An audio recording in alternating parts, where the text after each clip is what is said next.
Taylor sent me a text and wanted to meet me in January of 2018.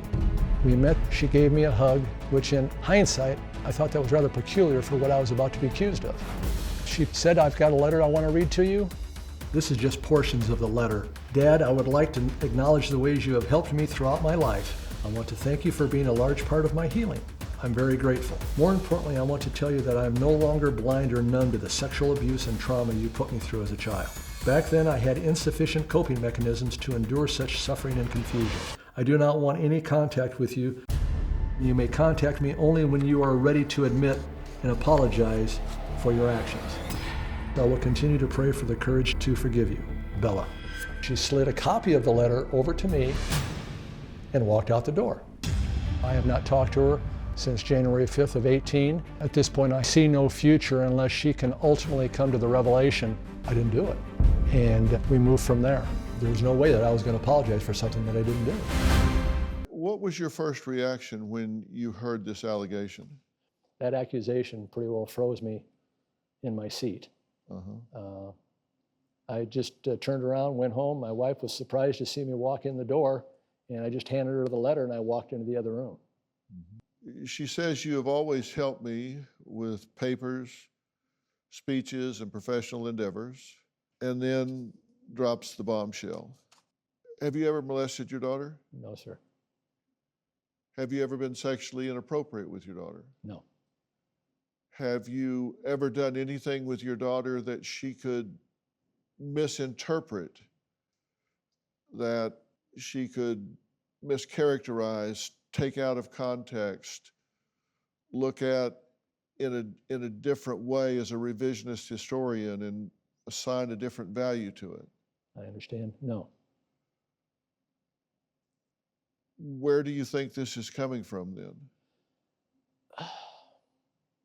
When she came back, I think it may be tied to the abuse that she suffered when she was out in LA. I think when she came back, I became aware of the fact that she was seeing a particular therapist.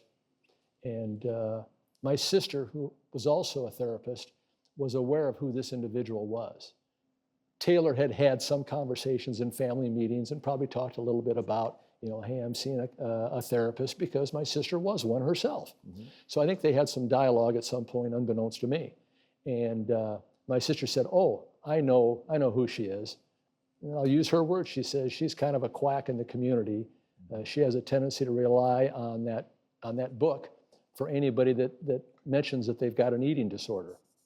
And she says, I wouldn't put any weight in that interpretation. And is that why she sought treatment, is for the eating disorder? I couldn't tell you that. You'd have to address that too. But that's something this individual tends to treat? Yes. Okay, now you say in the letter, she said, do not reach out to her for 6 months. Did she say why 6 months versus tomorrow or 3 months or a year or never? No. And you also had to share this with your now wife, Marsha. Yes. And Larry's wife, Marsha, says that she has watched Taylor grow up since she was a young teen and has concerns, frankly, not about Larry, but about his daughter. Well, Marsha is joining us virtually from their home in Iowa. Marsha, when Larry came home and told you about this, what was your initial reaction? What was your initial thought? Oh, you can't even describe it. Your heart sinks, you're devastated, and you know it's not true. And you say that you feel like you have to be really careful around Taylor. You have to watch your words. It's kind of like you have to tiptoe around her. What is it about her that makes you feel like you have to do that?